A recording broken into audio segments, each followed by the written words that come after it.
Fellas, it's Gehenna's time to shine once again as we're heading back to my favorite academy this week for the new event, Pandemic Hazard Miracle Pancake. And with it marks the arrivals of part-time Juri and casual Senna as the new 3-star units, both of whom will be revealed in this video. Anyways, without further ado, here is a short review of our 2 new units. Starting off with Gehenna's School Lunch Club's lovable girl failure, who's now working as a waitress, it's part-time Juri. Good golly gumdrops boys, she may not be the best cook, but she's absolutely rocking her new work attire. For one, the outfit reminds me of one of those bartender maid outfits that you see in isekai anime, especially with the short white frilly skirt that exposes those sexy legs, which look even hotter in those tights, the green strings tied at her tummy keeping the outfit together, that pink ribbon on her collar, and don't get me started on those calcium cannons. I have no idea how the outfit is holding those together, but I want to live in there forever. Also, while I really love her long pink hair, this new hairstyle with the tight bun and the front side fringes make her look much classier and elegant. All in all, I am digging Juri's new part-time design, and while she has previously flown under many senseis' radar, myself included, admittedly, I've always respected the hard work she puts into becoming a better cook despite her many setbacks like creating panchan. Plus her determination to overcome them as well as her guileless personality is heartwarming, underlooked and underappreciated. So I'm glad that her efforts might finally pay off in this new event story. Also, I'm just glad for the 10 Juri bros. It gives me hope that we might finally get the Suzumi out. Where the fuck is it, Nexon? So, what kind of student is part-time Juri? Well, she is a permanent mystic tank with light armor whose terrain moods are as follows: B combat power in urban terrains, S combat power in field, and D combat power indoors. The equipment she uses are shoes, bag and amulet, with the bag and amulet mainly increasing her tanking capabilities. Let's take a look at her skills. Firstly, part-time Juri is mainly a good defensive tank, boasting the 8th highest defense among all the students/tanks in the game, whilst being one of the few red armored tanks. Similar to Reisa, her kit contains a multitude of utilities, allowing her to fulfill a number of roles at once. Starting with a cheap 3-cost EX, she deals a bit of blue single target damage to one enemy with its 703% multiplier at max level skill, while also inflicting the chill dot debuff, which continuously deals small damage with its 118% multiplier every 4 seconds for 16 seconds. Plus, she also applies fear to the enemy for 3.1 seconds at level 5 skill, 2 seconds from level 1 to 2, 2.6 at level 3 and 4,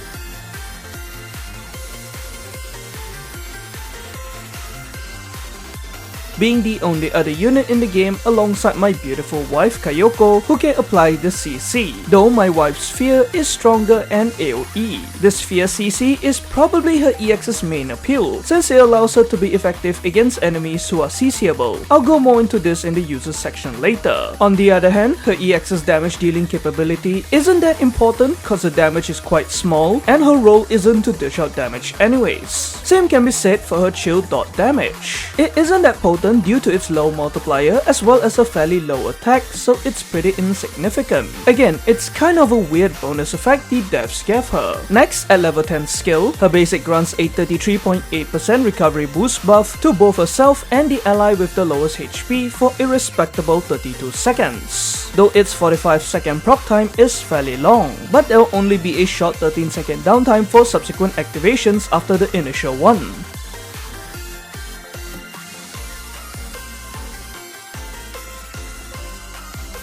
This increased recovery boost can be a decent buff since it could potentially save your dying unit from the brink of death if it activates at the right time as they recover more HP, but it is mainly beneficial for Juri herself as it works in conjunction with her sub-skill. More on this in a bit. Moving on, both her Enhance and Enhance Skill Plus at UE40 increase her max HP, with these being extremely useful since she can take more hits without dying easily, while 3 to 4 stars is usually more than sufficient even for most endgame content as she's already pretty durable at these levels. Getting her to UE40 can be a decent investment cause the additional HP boost can significantly improve her survivability, allowing for comfier gameplay. Finally, with her max level sub skill, she recovers her own HP equal to 185% of her healing whenever she is afflicted with CC, being fairly similar to Tsukuyo's sub skill. While this ability's usefulness can be quite niche since there's currently a lack of proper powerful enemies that can apply CC, she becomes very effective against against those who can, cause she eats up their CC to restore her health by a good amount, further increasing her survivability. Plus, combined with the recovery boost buff from her basic, increases the potency of her self-heals, making her much harder to kill when pitted against enemies with these CC attacks. Finally, her UE50 upgrades her field terrain mood from S to SS. And while she doesn't exactly need this improved terrain affinity, cause her primary roles are to tank and apply CC, these small additional HP and defense stats she gains at this level can be useful. Though again, such a huge investment isn't necessary. All in all, part-time Juri is a strong, durable defensive tank who also has multiple different utilities combined in her kit, allowing her to tank, apply CC and chill dot, self-heal, as well as provide recovery boost buffs. Now, let's talk about her users. Looking back at part-time Juri's kit, it has mainly been designed to tackle Wakamo Hovercraft Phase 1.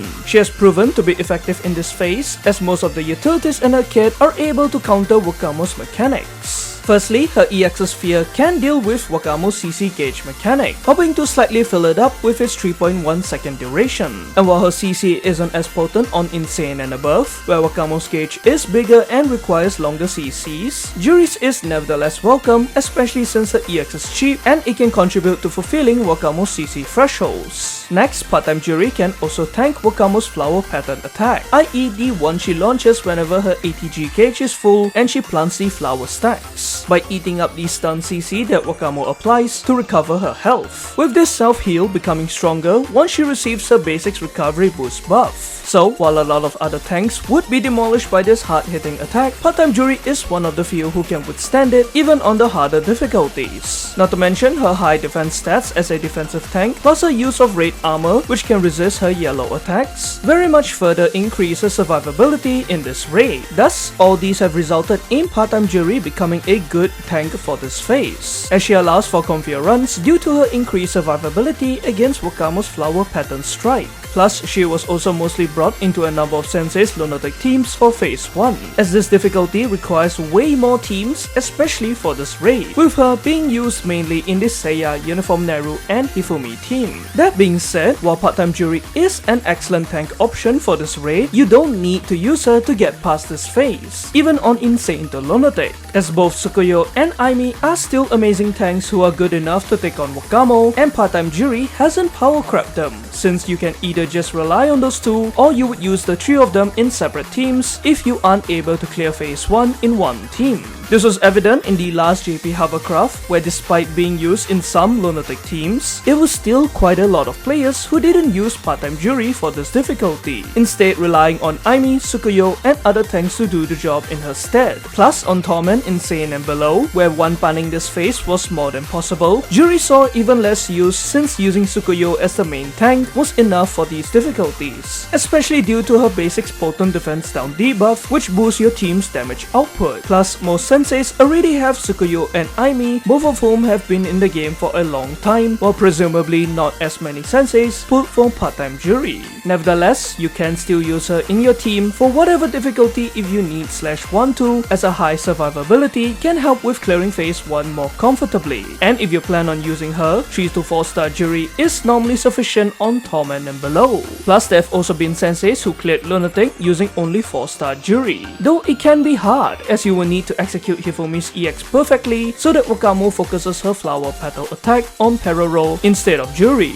Aside from Hovercraft, part-time Juri could also be used in Kaiten Phase 1 against the Rangers, since she takes less damage from their yellow attacks while healing herself with the Raid Ranger's Taunt CC. Though she has barely been used in this raid, even in the Kaiten GA in JP a few weeks ago, considering many senseis just blitz through this phase using powerful DPS units and potent buffers without a tank. Not to mention, Marina and Tsukuyo are the preferred tanks for Torment. Other than that, she could be useful for specific joint firing drills that require CC/dot or against other bosses with yellow attacks such as Bina and Shirokuro. Though most bosses so far aren't CCable aside from Mukamo and Hot, so her EX may go to waste, which is why you're better off using other raid armored tanks. Finally, while Juri's EX can inflict chill, she isn't great for blue Chokma cause hers is really weak, especially compared to Swimsuit Sayori's. And you might accidentally override the latter's potent chill dots with Juri's if you aren't careful. So, should you pull for part-time Juri?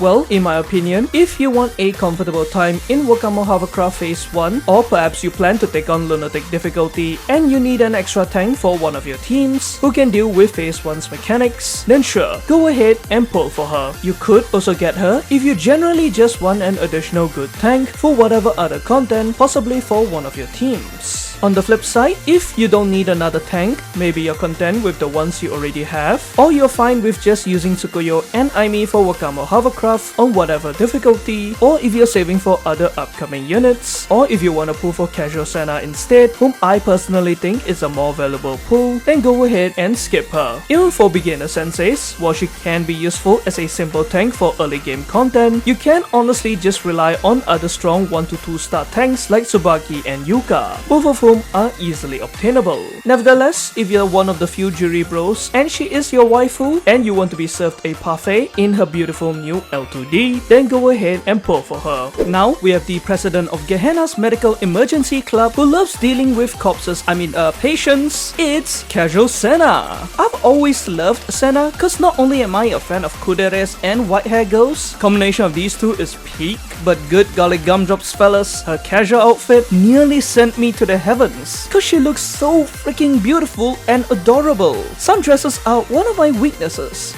Look at the 3.5 anniversary art with Kayoko. I nearly died of happiness that day cause she looked perfect in that sundress. And Senna is no different. That white sundress makes her look even more classy, elegant, and especially beautiful. She looks even more gorgeous in it, and it's such a refreshing change from her regular uptight uniform. There's also the giant white sun hat she's wearing. It's an excellent pairing with the sundress, that cute white shoulder bag, and those white high heels. God, I would love to lick and sniff those grippers for the rest of my life. Boys, I'm in love with Senna even more now. My heart can't resist the beauty and cuteness in that sundress. Like, imagine she's your kudere girlfriend, you'll visit the beach, you'll look at her, she's standing there staring at the sunset with the sundress and her hat flowing with the cool breeze, showing off a rare smile as she enjoys the scenery, never wanting this peaceful moment to end. A man can only dream of such a life. Anyways, I really love Senna's new casual outfit. I feel like she's so underrated, she's low-key hilarious, and her kudere yet caring personality, as well as her friendships with Serena, Chinatsu, and Hina is heartwarming to see. Plus, we mustn't forget that she's the GOAT at clutch times, like during the Valentine's event, and especially when we were shot during Volume 3. If not for her, we would be dead. So senseis, take a moment to appreciate and give your Senna a well-deserved hit pat. Now, what kind of student is she? Casual Senna is a permanent Sonic Striker healer with yellow armor, whose terrain modes are S combat power in urban terrains, B combat power in field, and D combat power indoors. She uses gloves, pin, and necklace for her equipment, with the pin improving her survivability, while the necklace boosts her healing capabilities. So, how good is Casual Senna? Well, firstly, she is actually the 6th striker healer that was added to the game, and unlike her regular version, Senna's casual variant is way better since she is a much more potent AoE healer. Plus, despite being a healer, she has the 9th highest attack in the game since she's a grenade launcher user. Firstly, her slightly expensive 5-cost EX provides a strong HP regeneration buff to all allies within a circular area, which continuously restores their health by 53% of Senna's healing at max level skill every 4 seconds for a decent 32 seconds.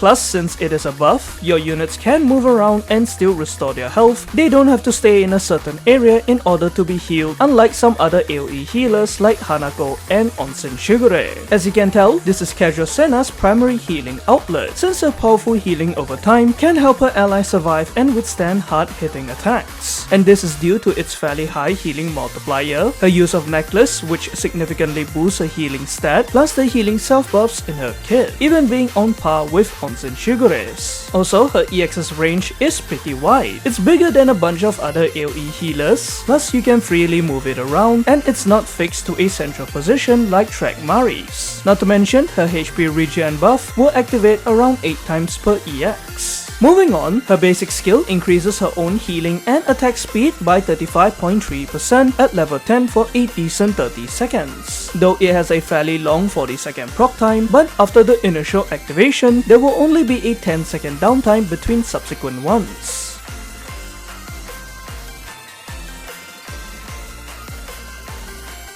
This healing buff is extremely useful cause it significantly improves her HP regen potency. Thus, if possible, you'd want to properly time her EX and basic together since it could even allow her entire EX to be enhanced. However, its 40-second proc time is a little lengthy, which can be a problem especially if you need to use her EX before her basic triggers.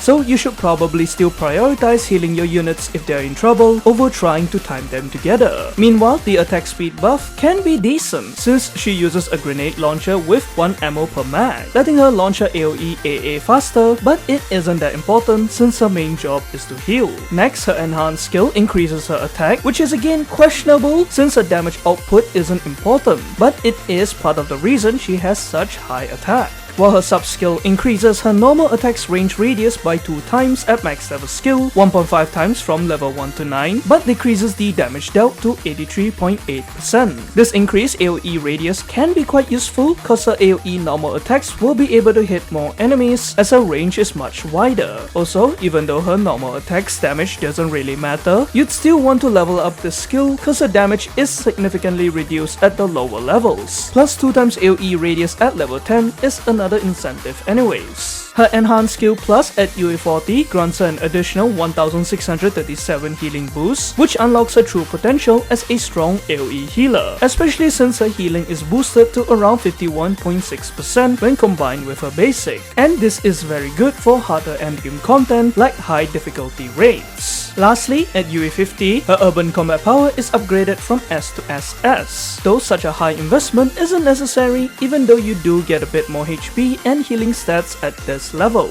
Overall, Casual Senna is a good striker healer that can grant HP regen buffs to your allies, as well as having healing self buffs on her basic and enhanced plus to further boost her heal's potency. Now, let's discuss Casual Senna's uses. Firstly, as a good AoE healer, she's flexible enough to be used in a bunch of different content, including general stuff like missions, scrims, comps, etc., as well as joint firing drills with Avant-Garde or the constant HP deterioration Scarecrow. And for raids, you could possibly bring her into one of your teams if you need to, such as in those with a lot of movement, cause her HP regen buffs will let them be healed without having to be stationary in a healing field, and against bosses with blue attacks like Horde, Perero, and Gregorius. Though there are specific raids she isn't suitable for, such as Gauss and Shirokuro, where healing is significantly reduced, as well as Hieronymus and Gebura, where burst healing is better to quickly recover the urn and reactor's HP. Despite these, Casual Senna's main use since her release lies in Kurokage, where she has become a must-have specifically for Lunatic difficulty, as seen during the previous Kurokage Total Assault in JP a few months back.